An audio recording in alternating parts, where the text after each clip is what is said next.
তো arsenic poisoning আইটেমের জন্য কিন্তু স্যাম্পল থাকে। তো আইটেমের সময় সামনে স্যাম্পল দেওয়া থাকবে, স্যাম্পলটা হাতে তুলে সেটাকে ডিসক্রাইব করতে হবে। তো ওটা বেসিক্যালি থাকে হোয়াইট আর্সেনিক। ওটা ডিসক্রাইব করতে করতে কানের কাছে নিয়ে শেক করতে হবে এবং ম্যামকে শো করতে হবে হোয়াইট আর্সেনিকটা ক্যারেক্টারিস্টিক গ্রেটি সাউন্ড প্রডিউস করে শেকিংয়ের সময়। তারপরে ফার্স্টেই কোয়েশ্চেন করা হবে আর্সেনিক কোন ধরনের যৌগ। তো আর্সেনিক হলো মেটালয়েড। এটার যে মেটালিক ফর্মটা সেটার কালারটা কি, কালারটা হলো ব্ল্যাক। জিজ্ঞাসা করা হবে ব্ল্যাকটা কি পয়জনাস নাকি নন পয়জনাস ফর্ম, বলতে হবে যে এটা নন পয়জনাস ফর্ম। তারপরেই কোয়েশ্চেন থাকবে যে তাহলে পয়জনাস ফর্ম কোনটা, তখন বলতে হবে যে পয়জনাস ফর্মটা হোয়াইট ইন কালার। তখন আরও একটা কোয়েশ্চেন জিজ্ঞাসা করা হয় যে পয়জনাস ফর্মটা কিভাবে তৈরি হয়। তো সাধারণত মেটালিক আর্সেনিক যেটা ব্ল্যাক কালার, সেটা হিটের মাধ্যমে ভোলাটাইজড হয়ে পয়জনাস আর্সেনিক ফর্ম করে। তারপরে আর্সেনিকের কমার্শিয়াল ইউজ থাকবে এবং খুব সুন্দর করে বলতে হবে, যেমন insecticide, weed killer, rodenticide, preservation of fruit and flower, preservation of timber, calico painting, dye industry, abortifacient and also aphrodisiac. তো এখানে অনেক টিচাররাই কোয়েশ্চেন করে যে কোন ধরনের পেইন্টিংয়ে আর্সেনিক ইউজ করা হয়, বলতে হবে ক্যালিকো পেইন্টিং। আবার অনেক স্যাররা জিজ্ঞাসা করেন যে আর্সেনিক খেলে কি ইঁদুর মরবে। হ্যাঁ, ডেফিনেটলি মরবে, কারণ এটা একটা রোডেন্টিসাইড। ওকে, এবার সুইচ করি নেক্সট কোয়েশ্চেনে। তো জিজ্ঞাসা করা হয় আর্সেনিকের কম্পাউন্ড বা কেমিক্যাল সোর্স কোনগুলো, তখন ওই oxide compounds, copper compound, sulphur compound বলতে হবে। যেহেতু বলতে হবে সেগুলো ভালো করে পড়তেও হবে। তো অনেক সময় জিজ্ঞাসা করা হয় বাটার অফ আর্সেনিক কাকে বলা হয়। তো আর্সেনিক ট্রাইক্লোরাইডকে বাটার অফ আর্সেনিক বলা হয়। আর্সেনিকের যে কম্পাউন্ডগুলো আছে ওইগুলো পড়লে এই ছোট ছোট কোয়েশ্চেনগুলো অ্যান্সার করা যাবে। এবার আসে আর্সেনিকের প্রপার্টিসে। তো প্রপার্টিসগুলো সাধারণত আর্সেনিকের স্যাম্পলটা হাতে নিয়ে ডিসক্রাইব করে দেওয়া হয়, তাই ওটা আর আলাদা করে বলছি না। জিজ্ঞাসা করা হয় গ্রাউন্ড ওয়াটারে আর্সেনিকের পারমিসিবল লিমিট কত। তো ওয়ার্ল্ড হেলথ অর্গানাইজেশন অনুসারে 0.01 মিলিগ্রাম পার লিটার এবং বাংলাদেশের জন্য 0.05 মিলিগ্রাম পার লিটার। তো আর্সেনিক মেকানিজম অফ অ্যাকশনটা সাধারণত ভাইভাতেই জিজ্ঞাসা করা হয়, আইটেমে খুব একটা ধরা হয় না। এবার চলে আসে আর্সেনিক পয়জনিংয়ের টাইপে। তো টাইপটা জিজ্ঞাসা করা হয়, বলা হয় যে ক্রনিক আর্সেনিক পয়জনিংকে কি বলা হয়। তো ওইটাকে বলা হয় আর্সেনিকোসিস বা ক্রনিক আর্সেনিকোসিস। তো অনেক টিচাররাই ক্রনিক আর্সেনিকোসিসের ডেফিনেশনটা ওয়ার্ল্ড হেলথ অর্গানাইজেশন অনুসারে শুনতে চান। তো জিজ্ঞাসা করা হয় যে এই আর্সেনিকোসিসের অপর নাম কি। তো এটাকে ব্ল্যাকফুট ডিজিজও বলা হয়, সেটাই তার অপর নাম। মেডিকোলিগাল ইম্পর্টেন্স, আর্সেনিকের মেডিকোলিগাল ইম্পর্টেন্স খুবই ইম্পর্টেন্ট।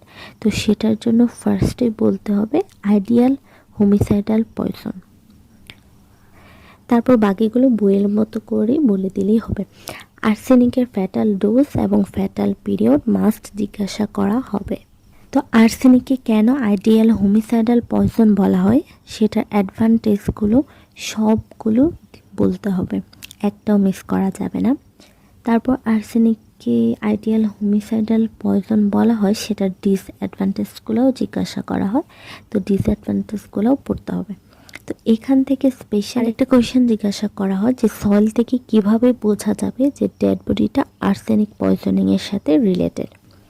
তো সাধারণত আমাদের যদি আর্সেনিক পয়জনিং হয়ে থাকে তাহলে সেটা বডিতে সলিউবল ফর্ম হিসেবে থাকে, আর মাটিতে যদি আর্সেনিক থাকে তাহলে সেটা ইনসলিউবল সল্ট হিসেবে থাকে। তো যদি কোনো কারণে আর্সেনিক পয়জনিংয়ের কারণে ডেথ হয় তাহলে অনেক বছর পর ডেড বডিতে তো সলিউবল আর্সেনিক পাওয়া যাবে, সেই সাথে ডেড বডির আশেপাশের যে মাটিতে সেখানেও সলিউবল আর্সেনিক পাওয়া যাবে। কিন্তু সলিউবল পাওয়া যাওয়ার তো কথা ছিল না, কারণ আমরা জানি মাটিতে ইনসলিউবল ফর্মটা পাওয়া যায়। তো এভাবে ডিটেক্ট করা হয় যে ওই বডিটা আসলে আর্সেনিক পয়জনিংয়ের কারণেই ডেথ হয়েছে। তো অনেক স্যাররাই আর্সেনিক পয়জনিংয়ের হিস্টোরিক্যাল কেস জানতে চান। তো 3টা কেস আছে, একটা হলো নেপোলিয়ন বোনাপার্ট, আরেকটা হলো গাজীপুরের ভাওয়ালের রাজা, আরেকটা হলো শিরি ফরহাদ। তারপর চলে আসলাম অ্যাকিউট আর্সেনিক পয়জনিংয়ে। অ্যাকিউট আর্সেনিক পয়জন থেকে ক্লাসিফিকেশন জানতে চাওয়া হয়, সেই সাথে কী পরিমাণ ডোজ, কোন টাইপের জন্য কী পরিমাণ ডোজ লাগে এবং কোন টাইপে পেশেন্ট কতক্ষণের মধ্যে মারা যায় সেটাও জিজ্ঞাসা করা হয়। তো ফার্স্টে আসি ফালমিনেন্ট টাইপে স্পেশাল মেম্বার জিজ্ঞাসা করে যে ওইখানে ডেথটা অ্যাকচুয়ালি কেন হন। তো ডেথটা হয় স্পেশালি হার্ট মাসেল ড্যামেজের কারণে। তো সিরিয়ালি বললে সবচেয়ে খুশি হয় যে massive dose, then rapid absorption, mark capillary dilation, peripheral vascular failure, decreased blood pressure, then cardiac failure and heart muscle damage, then death. তো অ্যাকিউট আর্সেনিক পয়জনিংয়ের সেকেন্ড টাইপটা হলো গ্যাস্ট্রোএন্টেরিক টাইপ। সাধারণত টিচাররা গ্যাস্ট্রোএন্টেরিক টাইপ থেকে মাউথ থেকে শুরু করে স্টুল পর্যন্ত অ্যাকচুয়ালি বিভিন্ন অর্গানে প্লাস জিআইটিতে কী ধরনের প্রবলেমগুলো হয় আর্সেনিক পয়জনিংয়ের কারণে সেগুলো সিরিয়ালি শুনতে পছন্দ করেন। নার্কোটিক ফর্মটাও পড়া লাগবে, এটাও ধরা হয়। তারপরে টিচারদের আইটেমে একটা পছন্দের কোশ্চেন হলো আর্সেনিক পয়জনিং এবং কলেরার মধ্যে ডিফারেন্স।